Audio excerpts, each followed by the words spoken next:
पहलगाम आतंकी हमले में जान गंवाने वाले लेफ्टिनेंट विनय नरवाल को 4 मई को श्रद्धांजलि देने के लिए डॉक्टर मंगलसेन सभागार में सभा आयोजित की गई। श्रद्धांजलि सभा सुबह 11 बजे से दोपहर 1 बजे तक चली। इस दौरान विनय नरवाल की बहन सृष्टि ने भाई के जीवन से जुड़ी कई यादें साझा की। उसने बताया कि विनय को LOC कारगिल फिल्म देखने का शौक था। वो कहता था कि एक दिन मैं भी इन सैनिकों की तरह तिरंगे में लिपट कर घर आऊंगा। शायद नियति को यही मंजूर था। सृष्टि ने बताया कि उसके भाई विनय को चूरमा खाने का बहुत शौक था। वो मुझे भी चूरमा बनाकर खिलाता था, तो मैं कहती थी कि मैं तेरे बच्चों को चूरमा बनाकर खिलाऊंगी। सृष्टि ने अपने भाई की याद में अंग्रेजी में कविता सुनाई, जिसमें उन्होंने विनय को भारत माता का वीर सपूत बताया और कहा कि विनय आज हम सब में जिंदा है। श्रद्धांजलि सभा में विनय नरवाल के दादा हवा सिंह, पिता राजेश नरवाल, मां आशा नरवाल, पत्नी हिमांशी और बहन सृष्टि नरवाल ने विनय नरवाल की तस्वीर को सैल्यूट किया।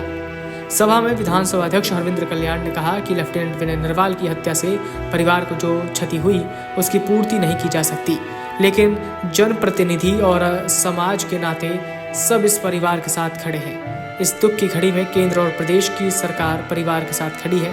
उन्होंने अधिकारियों से कहा कि लेफ्टिनेंट विनय की श्रद्धांजलि सभा में आने वाले लोगों के लिए सही व्यवस्था करें और सुरक्षा यातायात के पुख्ता इंतजाम होने चाहिए। लेफ्टिनेंट विनय नरवाल की श्रद्धांजलि सभा में आने वाले लोगों को परेशानी न हो, इसके लिए करनाल क्लब, मीनार रोड और BDPO कार्यालय परिसर में पार्किंग की व्यवस्था की गई थी। पुलिस विभाग की ओर से कार्यक्रम स्थल पर सुरक्षा और ट्रैफिक को लेकर पुख्ता इंतजाम किए गए।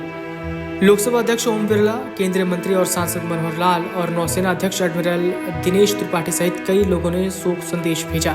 सामाजिक संस्था जॉनी अल्ट्रा और हैप्पी एथलीट की संस्था के सदस्य गन्नौर से करीब 100 किलोमीटर की पैदल यात्रा करके पहुंचे और विनय को श्रद्धांजलि दी।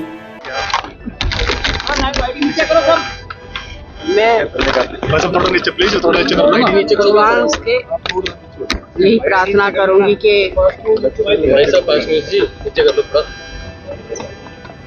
वीर लेफ्टिनेंट विनय नरवाल को अपने चरणों में स्थान दे और परिवार को सहन करने की शक्ति दे, और इस घटना की जितनी निंदा करी जाए उतनी कम है, क्योंकि निहत्थे लोगों को मारने का जो ये षड्यंत्र रचा गया और इस घटना को अंजाम दिया गया, आज हर देश के व्यक्ति की आंख में आंसू है। और देश के यशस्वी नरेंद्र भाई मोदी जी, जिन्होंने सेना को आदेश दिए हैं, और मैं परिवार को यही कहूँगी, उनके माता पिता, दादा दादी और बेटी हिमांशी और उनकी बहन को, कि इस घर से ऐसा वीर पुत्र ने जन्म लिया है।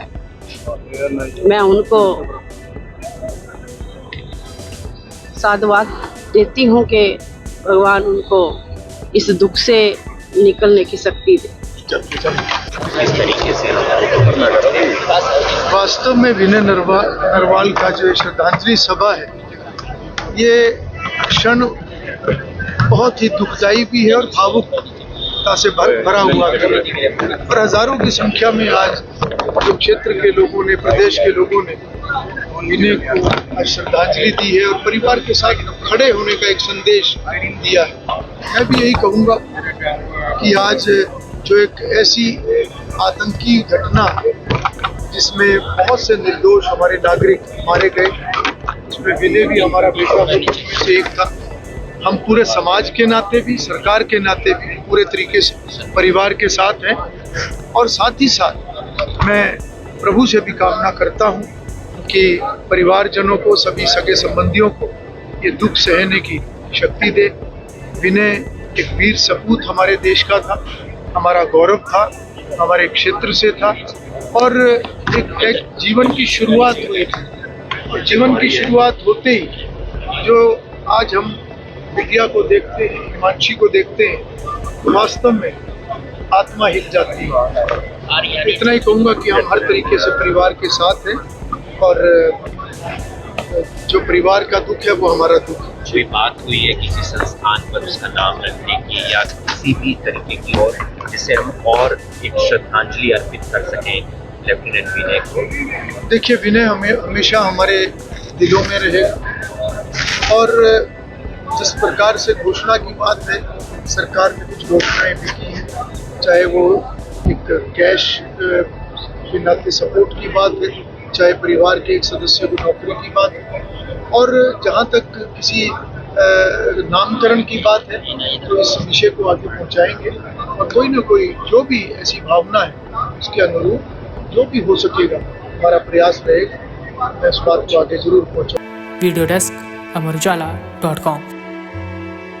अगर आप ये वीडियो YouTube पर देख रहे हैं तो हमारे चैनल को सब्सक्राइब करें और बेल आइकन को दबाना ना भूलें। अगर आप Facebook पर ये वीडियो देख रहे हैं तो हमारे पेज को लाइक करें।